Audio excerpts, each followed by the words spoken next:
thérapeutique a un rôle très important dans la réussite de la stratégie thérapeutique. Mais d'abord, il faut que ce pharmacien soit intégré dans cette stratégie thérapeutique.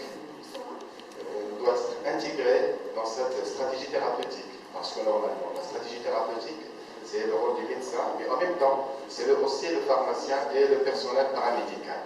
Cette éducation thérapeutique a un rôle très important pour intégrer aussi le patient et l'entourage du patient dans sa propre prise en charge.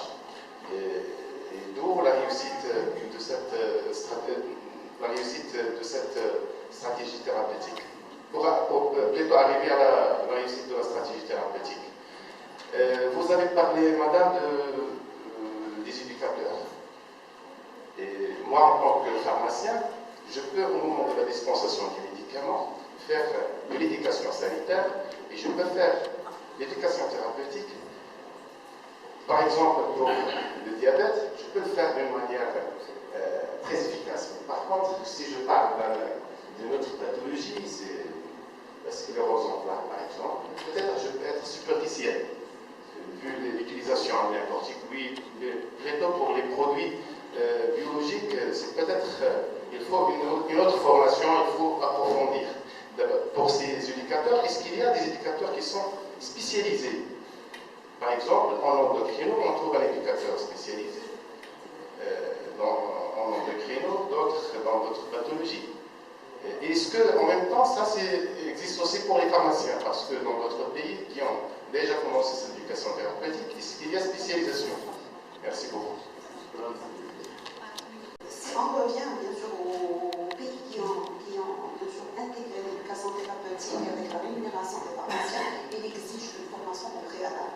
D'accord? Au préalable à l'éducation thérapeutique de manière générale et des fois du cas par cas. Par exemple, si vous avez par exemple au sein de l'officine 3, 4, 5 malades qui sont suivis pour la sclérose en plaques, eh bien sûr, vous devriez faire l'effort en principe d'aller voir la pathologie, les thérapeutiques. Et pourquoi j'ai dit tout à l'heure l'écoute c'est important. Mais l'écoute est très. Des fois, il y a des malades qui font des malades qui ont accès à donc il faut mieux écouter que vous êtes là. L'écoute à la vie, on a ça déjà.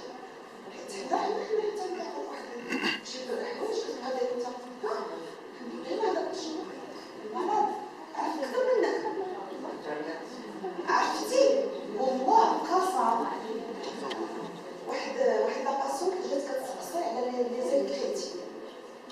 زالكريتين ديال كارسير برافو عرفتي ميكانيزم داكسيون قالت لي انا بغيت حاجه وحده نعرف كيفاش كيعطيو داكور داك لاباس دو بو انت وصلتي حتى لاباس داكور اي واحد الوقت جاب وغادي جاوبوها لنا فوالا قلنا باغ اون اكسيون سونترال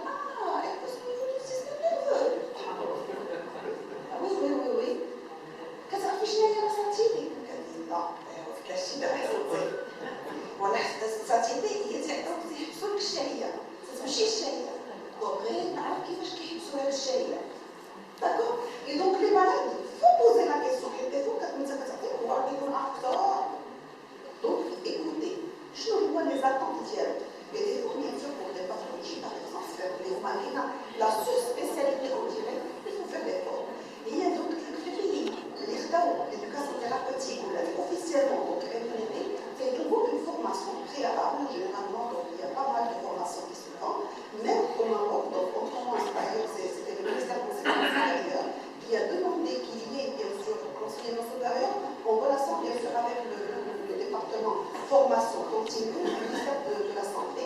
Ils ont demandé qu'il y ait des formations dans ce sens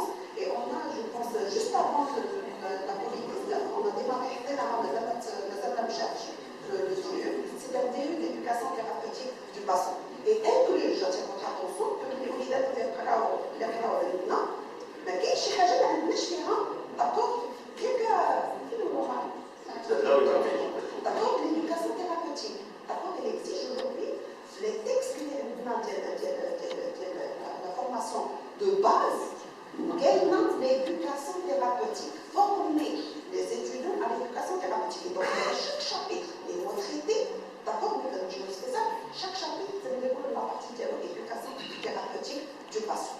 Systématiquement.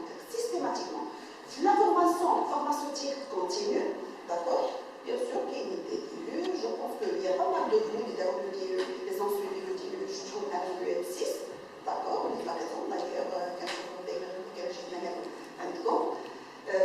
l'éducation et le suivi thérapeutique des patients, et donc qu'est-ce qu'on a? Bien sûr, c'est qu'on a des séances et qu'on surtout que pathologie le veut, d'accord? Et qui nécessite, bien sûr, de revoir un peu les cours anciens et toujours de la formation, bien sûr, pharmaceutique continue. Ça fait chaud, vous dites? Parce que ma conférence, ça va dans le même sens. J'ai également retenu certains messages des instances ce matin, ça va dans le même sens. Et par l'occasion, je félicite le comité d'organisation pour le programme. Vraiment, ça va ensemble et le message va passer. Il y a des fausses infos, surtout quand il s'agit, par exemple, de. Il vous dit, ma niche, c'est-à-dire, il y a un juge. Et de grammes avec un passe. Comment faut-il se comporter dans le genre pour les convaincre? Est-ce qu'il faut les bloquer ou bien il faut toujours continuer à l'écouter? Dire. C'est l'éducation, c'est éduquer.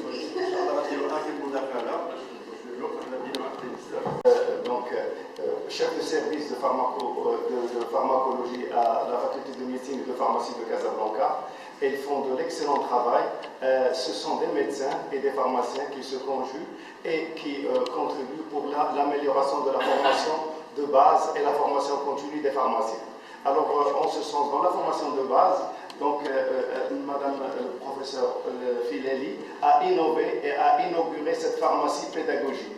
C'est un centre de simulation, c'est-à-dire qu'on a créé de par une pharmacie physique, réelle, miniature au niveau du service. Et il y a un pharmacien, un étudiant en pharmacie qui fait le malade et un autre qui fait le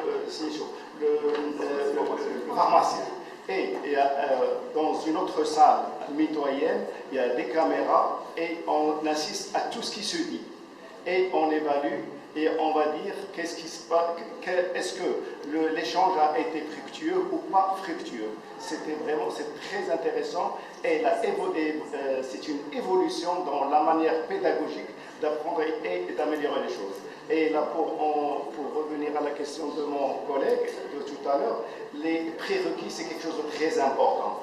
Là, les prérequis, j'ai eu mon diplôme en 1987. Non, on n'a pas lu les écritures mimétiques. Les inhibiteurs de la SGLT2, je ne connaissais pas du tout. Donc, il faut vraiment évoluer. En plus, dans la particularité de ce service aussi, ils reçoivent aussi les notifications de pharmacovigilance en relais de centre antipoison de Rabat, où il y a un certain nombre de mes amis qui sont là-bas, ils font de l'excellent travail. Reste à nous de faire des notifications, et Dieu sait qu'on a énormément de choses de notification. N'ayez pas peur de prendre attache avec le centre de pharmacovigilance, ou à Rabat, ou à Casablanca, et je suis sûr et certain que ça va enrichir le débat, et on va faire progresser dans notre centre d'intérêt commun, c'est le patient, et on va évoluer dans le sens positif pour ce patient. Et merci.